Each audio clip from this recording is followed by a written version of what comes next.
the hidden truth behind the townsfolk of Tristram being unable to escape the town without being slaughtered in Diablo 1. And why, if the people of Tristram could easily have been killed at any given moment as seen in Diablo 2, were they seemingly allowed to live? Help! And perhaps more importantly, why would any of the residents of Tristram choose to stay in the cursed town, risking torture and damnation at the hands of the Lord of Terror himself?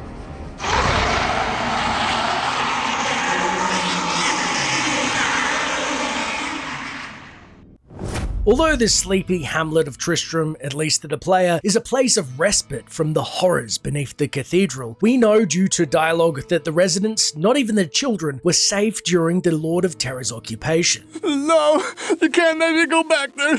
I won't let you take me. Too much pain. Too many dead. Can't get the blood out of my eyes. My mouth.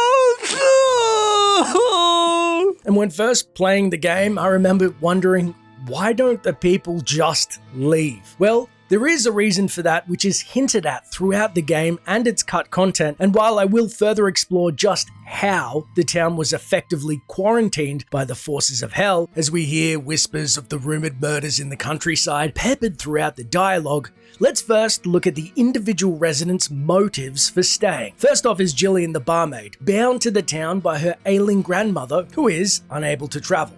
Jillian, my barmaid? If it were not for her sense of duty to her granddam, she would have fled from here long ago.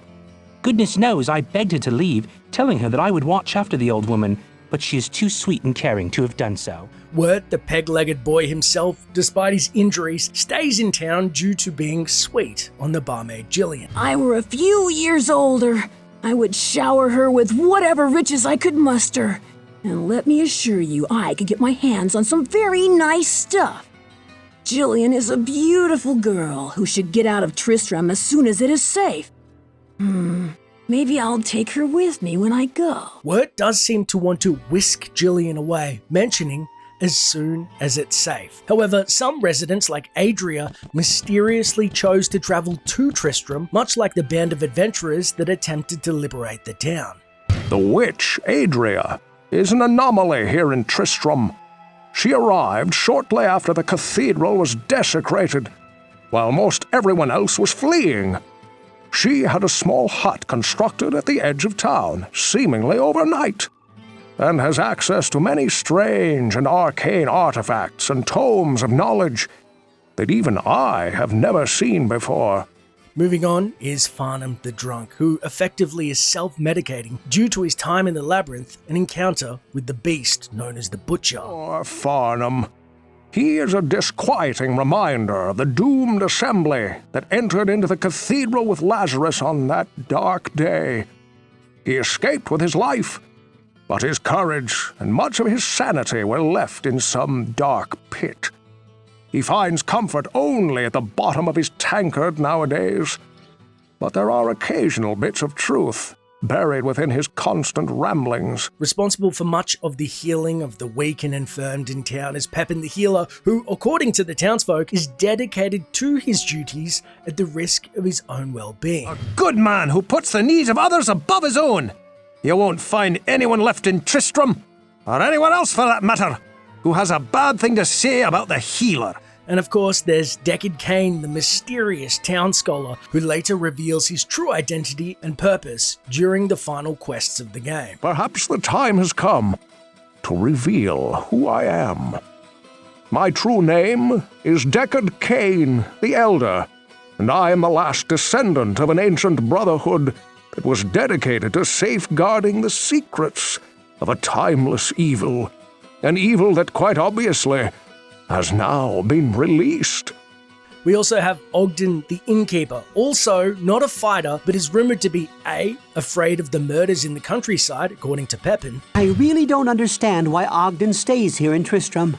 He suffers from a slight nervous condition, but he is an intelligent and industrious man who would do very well wherever he went. I suppose it may be the fear of the many murders that happen in the surrounding countryside, or perhaps the wishes of his wife that keep him and his family where they are. and B, loyal to keeping the townsfolk fed and alive, despite being a non-combatant. The innkeeper has little business and no real way of turning a profit. He manages to make ends meet by providing food and lodging for those who occasionally drift through the village. But they're as likely to sneak off into the night as they are to pay him. If it weren't for the stores of grains and dried meats he kept in his cellar, why, most of us would have starved during that first year when the entire countryside was overrun by demons. According to what Griswold said, that means the town has been under siege for over a year. But how do people enter, like, say, the warrior and his party, or even, more curiously, the mysterious trading caravans relegated to the outskirts of town? Well, what can I do for you? Gillian is a nice lass. Shame that her Gamma is in such poor health, or I would arrange to get both of them out of here on one of the trading caravans. However, we learn soon that even these trading caravans that supposedly keep wort stocked and carry valuable items are not always granted safe passage, and perhaps more importantly, the identity of those who are behind the attacks on the caravans and the townsfolk in the countryside.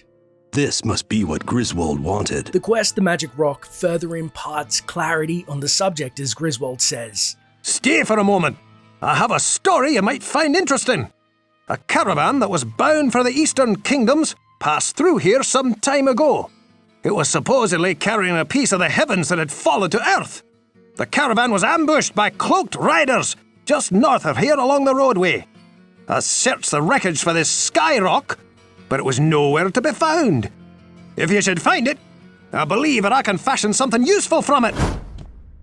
The sanctity of this place has been fouled. So just who are these mysterious cloaked riders, or dark riders as they're called, and what do they want?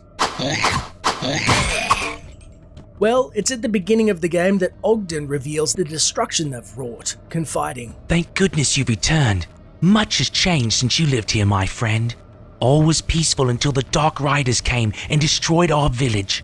Many were cut down where they stood, and those who took up arms were slain or dragged away to become slaves, or worse. The church at the edge of town has been desecrated and is being used for dark rituals. The screams that echo in the night are inhuman, but some of our townsfolk may yet survive. Follow the path that lies between my tavern and the blacksmith's shop to find the church and save who you can. Perhaps I can tell you more if we speak again.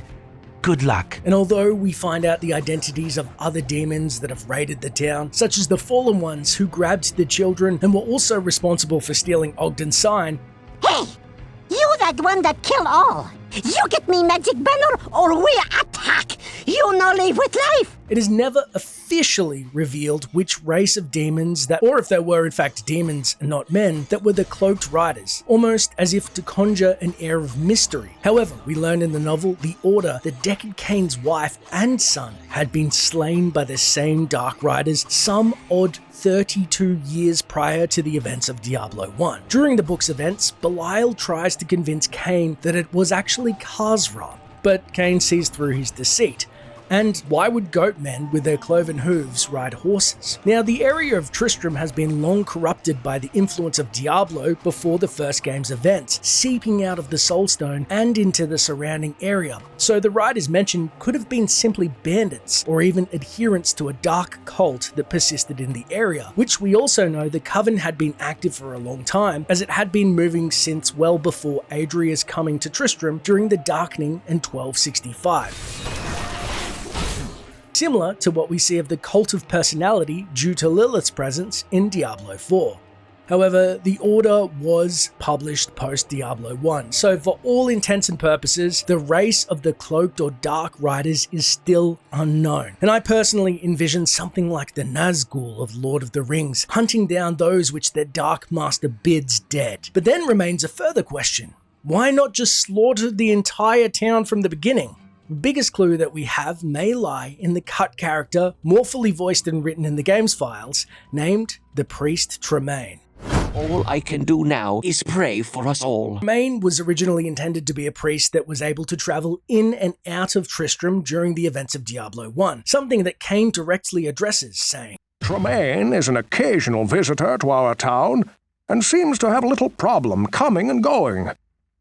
It is strange how at times anyone who tries to leave Tristram is hunted down and slain by the cloaked riders, and at other times it is a simple matter to leave. I think it is that uncertain fear that keeps some of us here. But we are glad for Tremaine's bravery and luck in keeping some contact with the rest of the kingdom. So, Cain acknowledges that fear of death stays some of the townsfolk. But why, of all people, a priest should be able to travel unharmed? Shouldn't the Lord of Terror's minions target priests first and foremost? Well, there may be direct ties to Tremaine's specific quest where he reveals his nemesis, a demon named Fleshdoom, beneath the labyrinth. I have had a most disturbing experience that I must share with you, my friend. Earlier today, I was called upon to help one of the men that escaped from the labyrinth. He was deranged, violent, and kept lashing out at all of those who tried to calm him. I suspected that he was possessed by some sort of demonic entity, and so began to drive the evil from within him. After many hours, I was able to exorcise a demon who called himself Fleshdoom, but the hellion fled into the labyrinth. You may think that I am mad, but after speaking with the man and battling with Fleshdoom, I believe that the labyrinth has somehow become a gateway to the underworld. As you descend deeper, you may find yourself upon the doorstep of hell itself. Finally, the man who was possessed retained memories of an ancient demon blade named Shadowfang. If you find the demon Fleshdoom, beware this foul sword. While I fear the dangers below grow even greater, you must find Fleshdoom and slay him. Bring the sword to me and I can destroy it. But do not wield it, for its power can corrupt absolutely. After which we then hunt down, battle, and destroy the demon Fleshdoom. And Tremaine reveals. Fleshdoom's demise is a great good to the world, yet Shadowfang remains. It must be found and destroyed. Do not attempt to use the demon blade, champion. It will corrupt and madden any mortal who wields it. I alone can end its dark evil. After which, we find the blade known as Shadowfang. I can see why they fear this weapon. We return to Tremaine for his final exorcism. Light be praised! You found the cursed demon blade. Only its destruction can ensure the safety of us all. Wait, what treachery is this? Oh, it burns! Hellfire consuming me! You must take this to the Hellforge and cast it in before... No!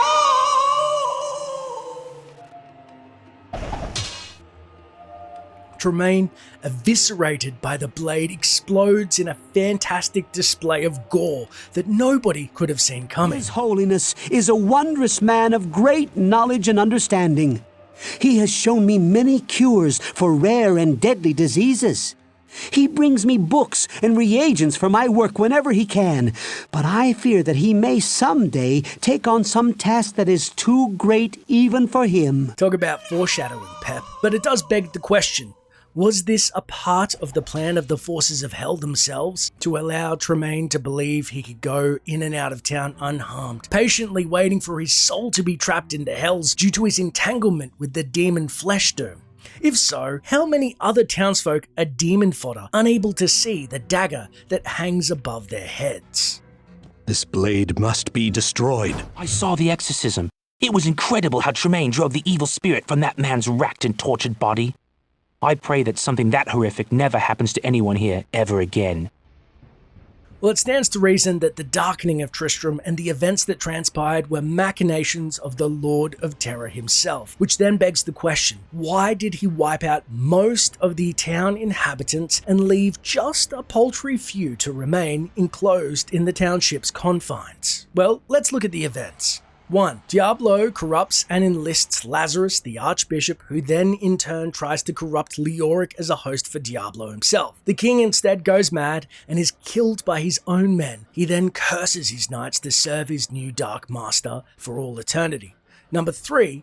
Ulbricht, Leoric's son, is then taken as a pure host for Diablo, as he'd be much easier vessel. 4. The warrior and his companions come to Tristram, find and slay Diablo, and then learn that they are too late to save Ulbricht. 5.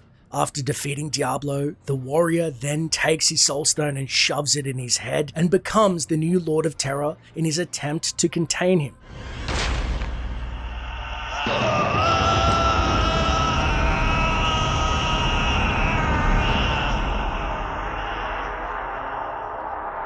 Diablo, in the guise of the Dark Wanderer, then leaves Tristram, finally killing its inhabitants in his wake, and seeks out his brothers, and then becomes a more powerful version of himself as he's taken control of the warrior. So it stands to reason that perhaps Diablo sought a stronger vessel than Ulbricht in the end. But instead of doing another botched attempt like Leoric, he decides to take a new willing vessel. But how do you make somebody become a willing host? So that he could travel incognito to find his brothers unimpeded, as nobody would suspect a lone man versus a full-blown greater evil out in the open, which was how Diablo and his brothers were caught in the first place. Diablo and his brothers have been shown to be supremely cunning, having eons to plot and scheme, and Mephisto's own corruption of the Zakarum back in Kurast took hundreds of years. As previously shown in the animatic Wrath, Diablo used Imperius's own wrath or pride against him and sowed a seed of dissonance between the angels, losing so that he could later win.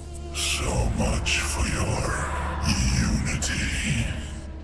The trap at last is sprung.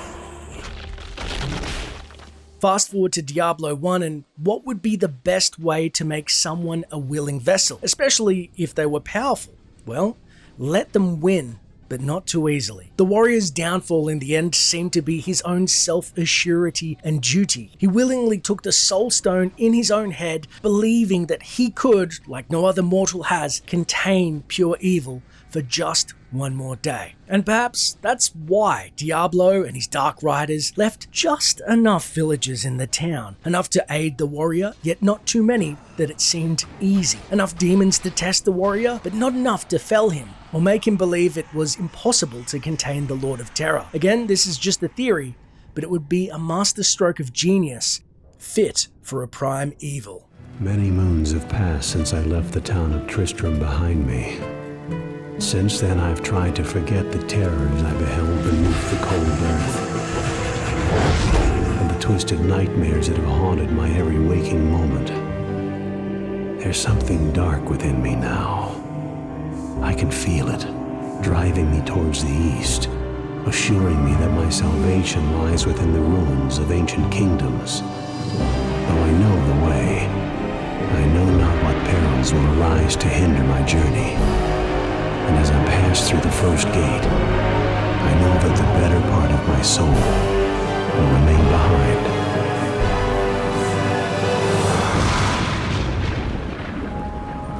Forever.